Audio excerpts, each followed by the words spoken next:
Il semblerait qu'avec ce qui se passe dans beaucoup de villes de France aujourd'hui, là où nous sommes la première police municipale de France, eh bien, on soit sur le point, 20 ans après le passage de nombreux gouvernements, pour la première fois, un Premier ministre, un garde des Sceaux, un ministre de l'Intérieur qui se rendront ensemble à Nice, puissent m'accorder, pourraient m'accorder, je le dis bien au conditionnel, ce pouvoir de police dont aucun maire ne dispose dans notre pays. Donc, naturellement, tant que nous n'avons pas franchi cette étape et cette rencontre, je ne peux pas en dire plus. Mais depuis plusieurs jours, nous travaillons activement sur une évolution réglementaire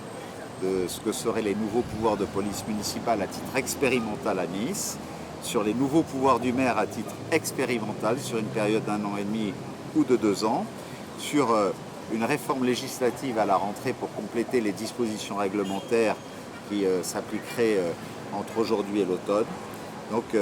voilà, j'attends cette rencontre de demain avec impatience. Nous allons pouvoir peut-être franchir une étape importante pour la première fois depuis 20 ans où je conduis ce débat ici à Nice. Et je pense que ce serait une fierté pour les Niçois, pour la police municipale de Nice qui serait reconnue comme une police d'excellence. Très concrètement, quelles compétences étendues souhaitez-vous obtenir de la part du gouvernement ? Je souhaite obtenir des compétences qui permettent à ma police de pouvoir accéder directement aux fichiers des personnes recherchées, aux fichiers S, aux droits de contrôle des identités dont dispose la police nationale et dont ne dispose pas la police municipale, de pouvoir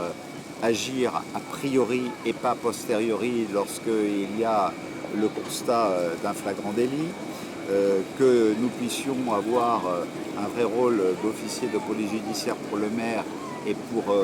le directeur de la police municipale et prendre ainsi des dispositions fortes en matière d'amende. Aujourd'hui, quand je prends un arrêté de police, celui-ci ne coûte que 35 € à celui qui doit le verser, y compris pour une incivilité, pour un encombrant qui est abandonné ici, pour des salissures dans la ville, pour un comportement inadmissible. Si je dispose du même pouvoir que le préfet, ça voudra dire que mes arrêtés de police vaudront au moins une amende de première à 4e catégorie jusqu'à 135 €. Et enfin, naturellement, je voudrais pouvoir disposer du droit de pouvoir expulser moi-même des Roms qui occupent sans droit ni titre un terrain public ou privé, expulser des squatteurs qui occupent sans droit ni titre la propriété d'autrui ou le bien public, de pouvoir prononcer une fermeture administrative des établissements qui la nuit font du tapage et ont des activités qui ne sont pas conformes aux autorisations qui leur sont accordées, autant de pouvoirs dont je ne dispose pas aujourd'hui et dont j'espère pouvoir disposer à partir de demain.